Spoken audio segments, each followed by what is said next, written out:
오늘은 사사기 9장 7절부터 15절 말씀 통해서 가시나무가 왕이 될 때라는 제목으로 하나님 말씀 같이 나누려고 합니다. 오늘 본문은 그 기드온의 아들 요담의 비유예요. 오늘 본문이 나오게 된 배경을 조금 설명드릴 필요가 있는데, 여러분 기드온 아시죠? 이 기드온 모르시면 이거 기드온부터 하고 이제 다음 주에 해야 되는데, 기드온 아시죠? 기드온의 300용사는 들어보셨죠? 기드온은 미디안 손에서 이스라엘 백성들을 구원한 사사예요, 사사. 근데 기드온이 300명을 이끌고 미디안 손에서 이스라엘을 구출한 뒤에 굉장히 많은 사람들과 결혼하고, 그리고 많은 아내를 얻고 많은 이렇게 자식들을 거느리게 됐습니다. 우리 사사기 8장 30절 31절 한번 보시면, 기드온이 아내가 많았으므로 자기 몸에서 낳은 아들이 70명이었고 세겜에 있던 그의 첩도 그에게 아들을 낳았으므로 그가 그의 이름을 아비멜렉이라 하였더라. 오늘 우리가 이제 여기서 주목해야 할 인물이 누구냐면 세겜 출신 첩의 아들 아비멜렉이에요. 이 아비멜렉은 정식 부인의 아들도 아니잖아요. 예, 첩의 아들이었기 때문에 후계자의 순위에서 또 한참 밀려나죠. 혈통적이나 또 여러 가지 영향력에 있어서 굉장히 약함을 가지고 있었던, 부족함을 가지고 있던 사람이 아비멜렉이에요. 그럼에도 불구하고 그 누구보다도 강한 욕망이 있었던 사람이에요. 어떤 욕망이냐?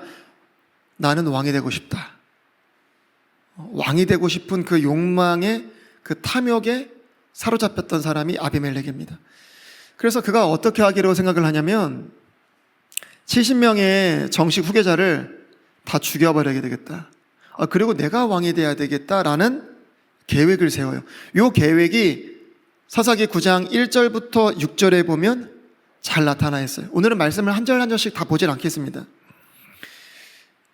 그래서 이제 그가 그 계획을 실행하기 위해서 첫 번째 한 행동이 뭐냐면 자기의 외탁이죠. 세겜 사람들에게 가서 자기의 지지를 요청하는 거예요. 그래가지고 세겜 사람들에게 찾아가서, 야, 내가 세겜 출신이 아니냐, 내가 너희들의 형제가 아니냐, 그러니까 다른 70명의 아들들이 왕이 되는 것보다 내가 왕이 되는 게 너희들한테 훨씬 유익하지 않겠냐? 뭐를 내세운 거예요? 혈연, 지연을 내세워서 그들을 막 설득하기 시작한 거예요. 그들이 그 설득에 넘어갔어요, 안 넘어갔어요? 넘어가 버렸어요. 그 설득에 넘어가서 심지어 선거 자금까지 대줘요. 그래서 그 선거 자금을 가지고 이 아비멜렉이 뭘 해요? 비루하고 비천한 자들, 천박한 자들, 이런 사람 사가지고 70명의 아들 다 어떻게 해요? 싹 다 죽여버립니다. 말이 선거지 피해 쿠데타를 일으킨 거예요. 그리고 세겜 사람들은 그 범죄에 대해서, 아비멜렉의 그 잔혹한 범죄에 대해서 묵시적 동의를 한 겁니다. 근데 중요한 건 그 아비멜렉의 그 학살 현장 가운데 살아남은 아들이 있어요. 그 아들의 이름이 뭐죠? 요담. 막내 아들 요담입니다. 그 막내 아들 요담이요, 그 아비멜렉을 선택한 세겜 사람들을 향해서 나무의 비유를 가지고 저주를 쏟아붓거든요. 그게 오늘 본문이에요. 이해가 되시죠? 그러면 요담의 비유에 대해서 한번 살펴볼게요. 여러분 8절에 보시면요, 나무들이요, 여러 이렇게 나무들을 찾아가서 자신들을 다스릴 통치자가 되어달라라고 요청을 해요. 근데 9절부터 13절에 나오는 올리브나무, 무화과나무, 포도나무는 이 요청을 거절해요. 왜 거절해요? 올리브나무는 자기의 기름으로 인해서 거절하고, 무화과 나무는 자기의 아름다운 열매로 인해서 거절하고, 포도나무는 자기의 포도즙으로 인해서 거절해요. 그러니까 이들은 자신의 자리에서 자신의 역할을 통해 하나님과 사람들을 존귀하게 하는 것, 이거를 기쁨으로 여기고 또 감사와 만족을 넘어서 자부심까지 썼던 사람들이에요. 그러다 보니까 왕에 대한 어떤 욕심, 권력에 대한 탐욕, 이런 게 없었어요. 그래서 나무들이, 새 나무가 다 거절을 하니까 이번에는 어떤 나무에게 가요? 가시나무에게 가요. 그래서 똑같이 요청합니다. 우리를 위해서 우리를 다스릴 통치자가 되어주면 안 되겠냐? 그랬더니 가시나무가 뭐라고요? 내가 너희들의 왕이 되어주겠다. 그러면서 뭘 신뢰하라고요? 내 그림자를 신뢰하라, 그렇게 얘기해요. 여러분, 가시나무 뭔지 아시죠? 내 그림자를 신뢰하라는 말은 뭐예요? 내 그늘에 와서 쉬어라라는 거예요. 내 힘과 내 능력, 내 지혜, 내 지식을 믿고 신뢰해라, 이런 말이에요. 근데 가시나무가 그늘을 만들어낼 수 있는 나무예요? 없잖아요. 그늘 못 만들어내잖아요. 근데도 불구하고 나를 신뢰해, 내 그림자를 신뢰해. 근데 나를 신뢰하지 않으면, 나에게 협조하지 않으면 내가 불로 다 태워 죽여버릴 거야. 그렇게 이야기합니다. 여러분, 이 비유의 해석은 이래요. 여러분도 뭐 제가 설명을 드리지 않아도 아시겠지만, 올리브 나무, 무화과 나무, 포도나무는 뭐를 상징해요? 뭐를 나타내요? 권력을 탐하지 않고 자기 자리에서 자기의 역할을 묵묵히 행하는, 백성을 위해서 열매를 풍성하게 맺는 훌륭한 지도자, 그거를 의미하는 거예요. 반면에 가시나무는 뭐를 상징해요? 아비멜렉을 상징하고 권력을 탐하고, 권력을 탐하기는 하는데 또 능력은 없어. 능력은 없는데 또 자기에게 협조하지 않으면 다 죽여버린다는 거예요. 잔악무도한. 그러니까 굉장히 무익하고 해로운 지도자를 의미하는 거예요, 가시나무는. 근데 중요한 건 세겜 사람들이 누구를 왕으로 뽑아요? 이거는 나무 이야기가 아니잖아요. 결국에는 사람 이야기인데, 어떠한 사람을 왕으로 뽑아요? 백성들을 위해서 풍성한 포도즙을 내는 사람을 왕으로 뽑아요? 달고 아름다운 열매를 내는 사람을 왕으로 뽑아요? 아니면 좋은 기름을 내므로 말미암아 하나님과 사람들을 존귀하게 하는 그런 사람을 왕으로 뽑아요? 아니죠.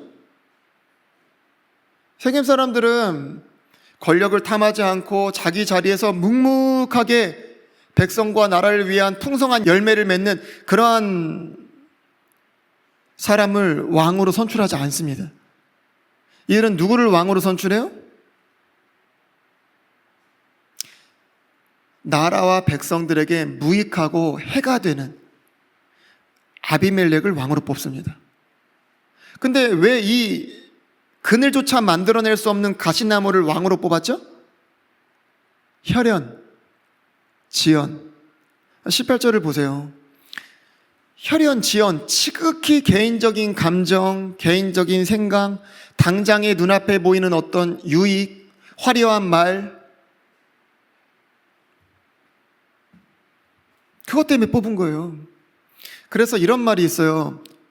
지도자는 뽑는 게 아니다, 분별하는 것이다. 여러분, 지도자는요, 뽑는 게 아니에요. 분별하는 거지.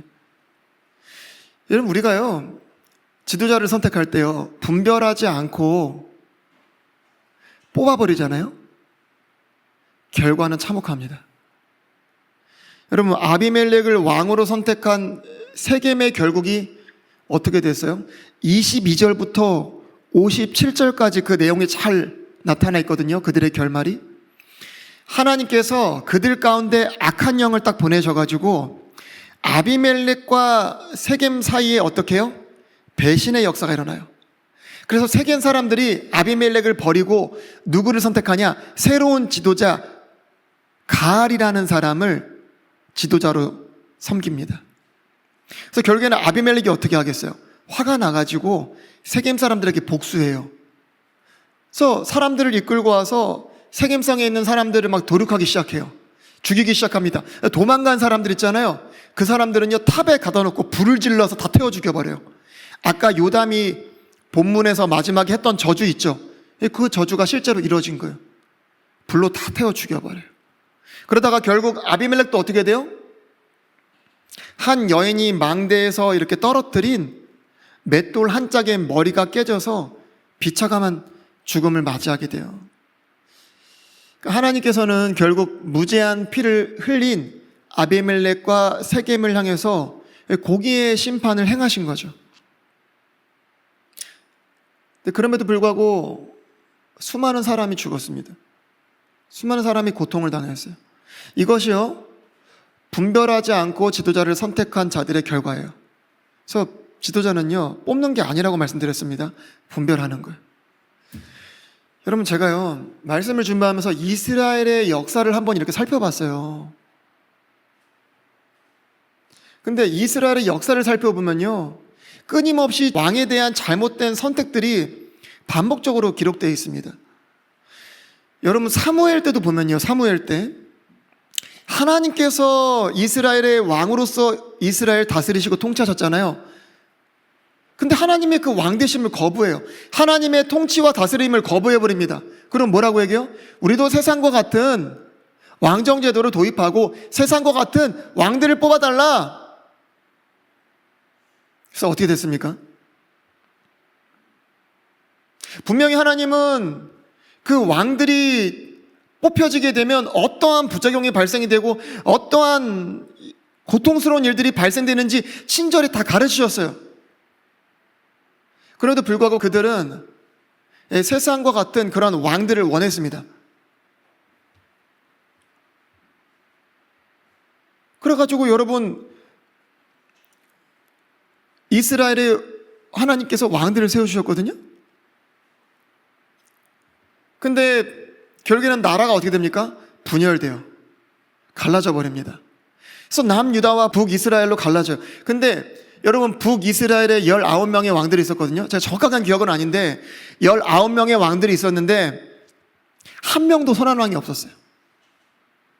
남유다는 20명 정도의 왕이 있었는데 그 중에 선한 왕이 한 8명 정도 아마 될 겁니다. 12명은 완전 악한 왕이에요. 그 중에 이거는 조금 나누기 애매하지만 2명 정도는 좋은 왕의 턱걸이에 딱 걸릴 정도고 6명 정도가 괜찮은 왕입니다. 제가 봤을 때는 한 2명 정도밖에 정말 괜찮은 왕이구나 할 사람이 없어요. 이스라엘 전 역사를 봤을 때. 예수님 때도 마찬가지예요. 예수님 시대에도 예수님이 하나님의 아들로서 그들을 다스리고 통치하기를 원하셨는데 하나님의 왕국을 거부했습니다. 하나님의 다스림과 통치를 거부했어요. 예수님 십자가에 못 박아버렸습니다. 그리고 뭐라고, 이 표현을 제가 꼭 써야 될 것 같아요. 뭐라고 짓거리죠? 우리에게는 왕이 누구밖에 없다? 카이사르밖에 없다. 어떻게 돼요? 나라 자체가 사라져버립니다.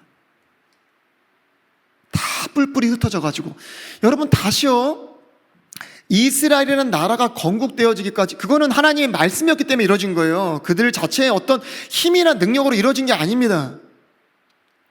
근데 그들이 다시 나라를 건국하기까지, 회복하기까지 말할 수 없는 고통과 핍박과 어려움과 죽음이 있었죠. 에스겔 마른 뼈들과 같은 그러한 참혹한 일들이 그들 삶 가운데 있었던 겁니다. 근데요, 우리라고 그들과 다를까요, 여러분? 저는 제가 이스라엘의 역사를 봐도 그렇고 전 세계적인 역사를 봐도 그렇고 제가 성경을 봐도 그렇고 이상하게 사람들은요, 진실한 사람보다요 거짓된 사람들 더 좋아해요. 정확하게 제가 표현하면 이렇게 표현할 수 있을 것 같은데, 사람들은 진실한 사람을 제대로 보지를 못해요. 거짓된 사람들에게 잘 속습니다. 이게 역사가 말아주는 것 같아요. 요즘 우리가 보고 있는 고린도전서 있죠. 고린도 교회도 마찬가지예요. 고린도 교회가요, 어떤 지도자를 버리고 어떤 지도자를 선택하죠? 사도 바울을 버립니다. 여러분, 우리 교회 저 빨리 내려가고 사도 바울과 같은 사람 와서 목회하면 좋겠죠? 저는 그렇게 생각하는데 여러분 그렇게 생각 안 하세요?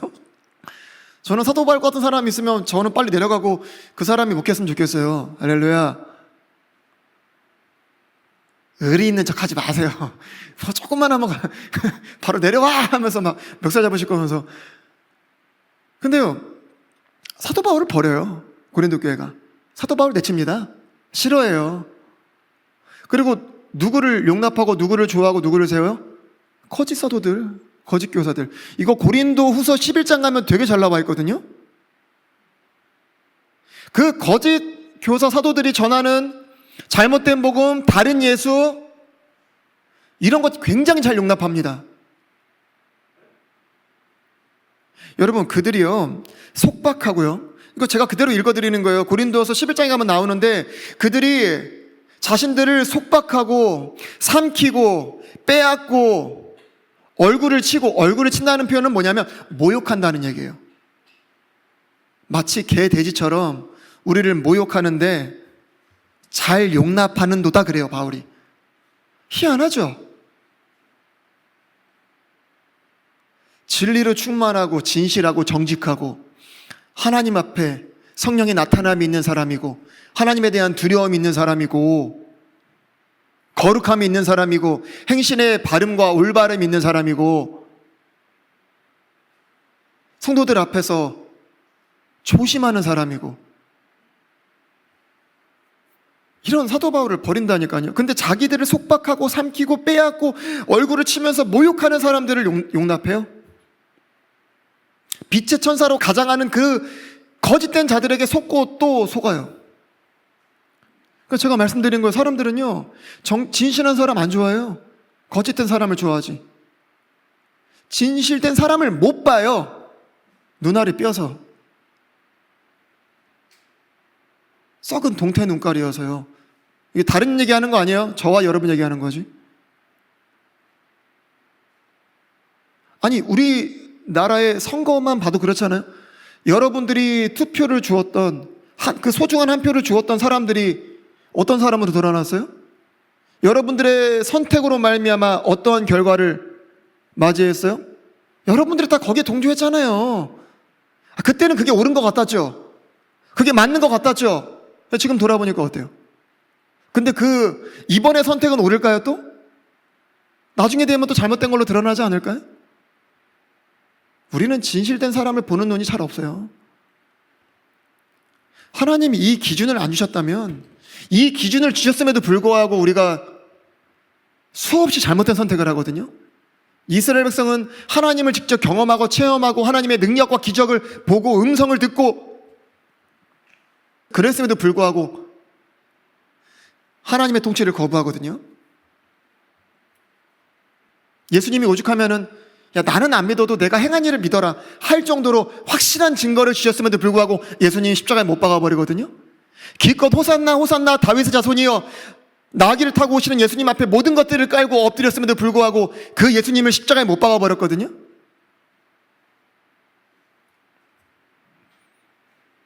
속고 또 속습니다. 정말 잘 분별해야 돼요. 우리라고 특별히 뭐가 다르겠어요? 세겜 사람들이나 이스라엘 사람들이나 우리가 다를 게 뭐가 있어요? 정말 깨어서 잘 분별하지 않으면요, 우리 또한 언제든지 그러한 선택을 할 수밖에 없다니까요. 첫 번째는 모두 선거에 참여해야 돼요. 정말 중요한 겁니다. 잘 분별해서요, 좋은 지도자 뽑아야 돼요. 개인적인 이유, 감정, 혈연, 지연, 학연, 이런 거 가지고 대통령 뽑잖아요. 세겜성 사람들이 맞이한 결과, 아비멜렉이 맞이한 결과 우리도 함께 맞이할 수밖에 없습니다. 근데 제가 정말 드리고 싶은 말씀은 뭐냐면요, 우리가 잘 분별해가지고 좋은 지도자를 뽑았어요. 그럼 끝이에요? 여러분, 언제든지 그들도 변할 수 있다는 사실이에요. 저는요, 요즘 많은 사람들이요, 어떠한 지도자 또 그 지도자의 후보를 가지고 그 사람들을 내세우면서 되게 영웅시하고 신격화시키면서 막 높이거든요. 저는 그것만큼 어리석은 일이 없다고 생각해요. 마치 그 사람이 우리나라를 구할 영웅처럼 막 신격화시켜가지고 대단한 사람처럼 막 이 사람만이 희망이고 소망인 것처럼 저는 그것만큼 어리석은 일이 없다고 생각합니다. 여러분이 한번 잘 생각해 보세요. 그들의 자랑과 말들은요, 언제든지 거짓과 부끄러움이 될 수 있다니까요. 사울 한번 생각해 보세요. 사울 누가 세운 왕이에요? 하나님이 친히 세우신 왕이에요. 기름 부어서. 하나님이 친히. 사울이 다스렸던 왕국 어떠죠? 어때요, 여러분? 아니, 사울 하나님이 세우셨다니까요. 투표해서 뽑은 게 아니고 하나님 친히 기름 부어서 사무엘을 통해서 그렇게 세우셨어요. 얼마나 겸손했는지 몰라요, 사울이.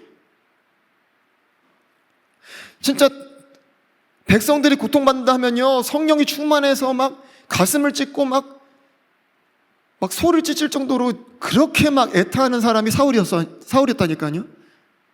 정말 소중하고 귀한 다윗과 같은 인재는 자기의 곁에 두고 함께 할 정도로 지혜가 있었던 사람이라니까요. 사울이 어떻게 돼요? 자기 왕국을 세우려고요, 충신이었던 다윗까지 죽이려고 혈안이 되었던 사람이 사울이에요. 자기 아들을 향해서도 창을 들었던 자가 사울입니다. 자기 앞을 가로막는 모든 사람은 다 죽여버려, 그냥. 심지어 제사장들까지 싹 다. 그렇게 됐어요, 사울이. 다윗은 뭐 달라요? 하나님의 마음에 합한 사람이다 이렇게 하셨어요, 다윗은. 근데 그도 때때로 권력에 취했습니다. 그 권력 가지고 뭐 했어요? 충신의 아내를 취하고 충신을 죽이고, 때때로 교만에 취해가지고요, 권력에 취해가지고 인구조사하고, 때로는 자기 자식 문제도 해결하지 못하고. 그게 다윗이에요. 이게 인간의 한계라니까요. 여러분, 우리가요, 분별을 정말 잘해가지고요, 지도자를 뽑아놔도 그게 끝이 아니에요. 이게 인간의 한계입니다.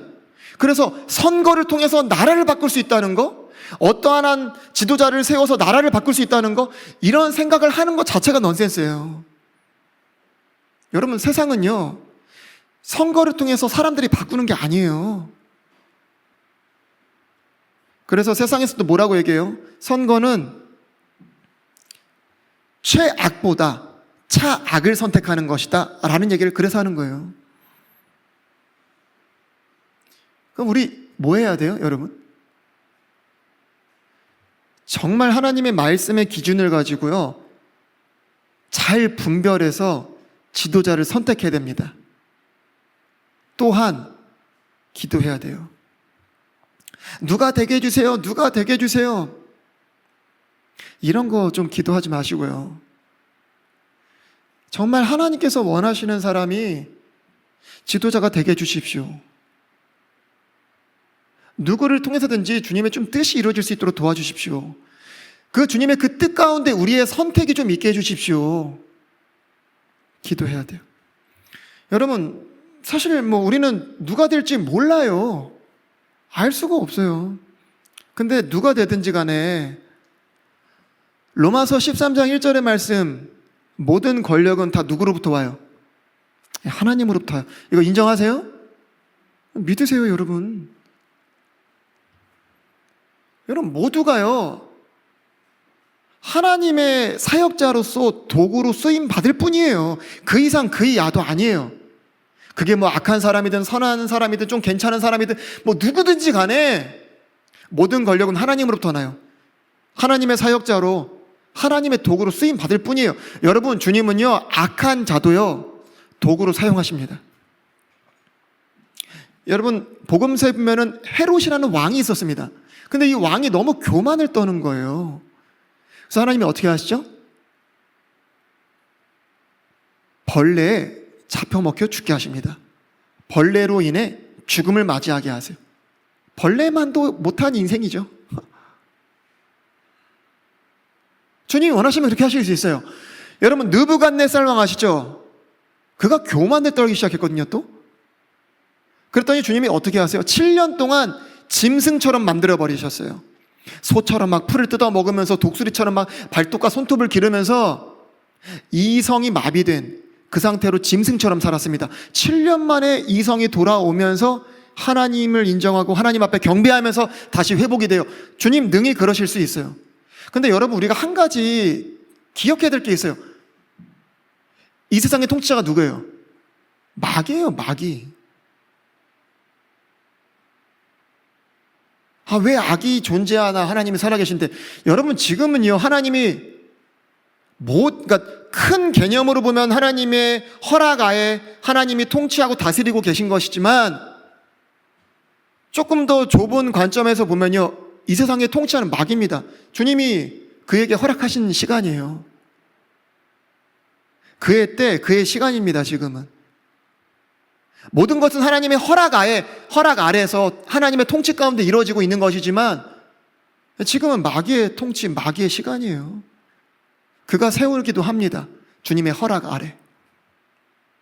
이 부분을 우리가 알고 있어야 돼요. 여러분, 주님 다시 오시면요, 그때 주님께서 모든 것들을 다 심판하시고요, 회복하시고요, 주님이 직접 모든 것들을 다 다스리시고 통치하시는 그때가 옵니다. 그때까지는요, 우리 뭐 해야 돼요? 누가 되든 우리는 그 나라와 위정자들을 위해서 끊임없이 기도해야 돼요.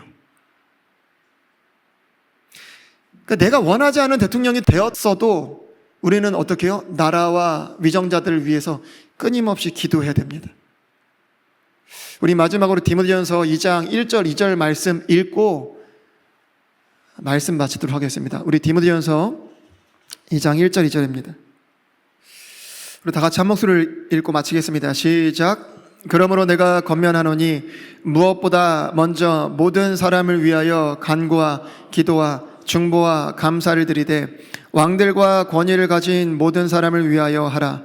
이것은 우리가 전적으로 하나님을 따르며 정직한 가운데 조용하고 평화로운 삶을 살고자 함이라.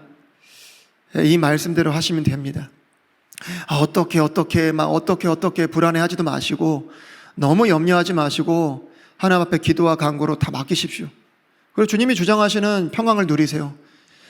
잘못된 대통령이 돼서 만약에 점점 나라가 어려워지고 힘들어지고 그렇게 되면 여러분, 주님 오실 때 다 되지 않았겠어요? 네?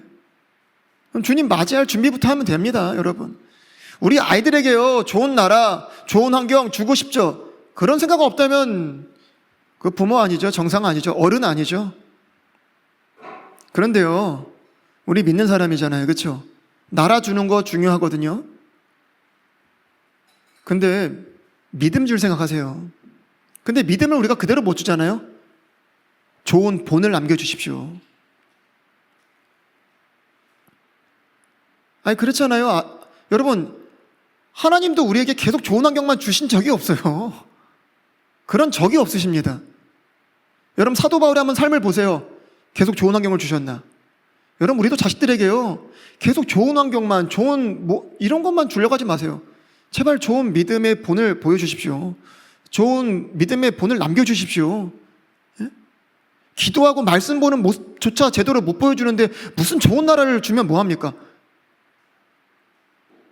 저는 오히려 그런 생각해요. 여러분, 지금 교회가 많이 세워지죠? 엄청 교회가 많이 세워집니다. 많습니다.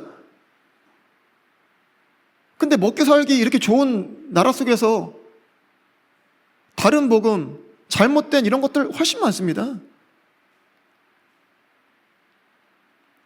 근데요, 더 어려워지면 어려워질수록요, 더 진짜 백의 믿음은 드러나게 되어 있거든요. 그래서 저는 이런 많은 사람들이 정치적인 이런 것들로 인해서 자꾸 성경과는 전혀 상관없는 명분들을 집어 던지면서 성도들을 너무 이용한다는 생각이 들어요. 저는 그런 모습을 볼 때 성도들이 불쌍합니다. 성도들은 정말 나라를 걱정하는 마음, 지시된 마음으로 길거리에 나오고 막 도로에 나와서 더위에 추위에 떨면서 막 하나님 앞에 기도하는데, 제가 보면 앞에 선 사람들은요, 그거 이용하는 사람들이에요. 나쁜 사람들입니다. 성경과 다른 것들 너무 많아요. 저도 이런 얘기를 굳이 할까 싶었지만 제가 종종 말씀드리는 이유예요. 성도들이 너무 불쌍해요. 정말 성도들이 마땅히 쫓아야 될 것, 바라봐야 될 것들을 목사들이 바라보지 못하게 한 아주 나쁜 사람들이에요. 하나님 앞에 기도하십시오. 하나님을 맡기고 나아가시면 됩니다.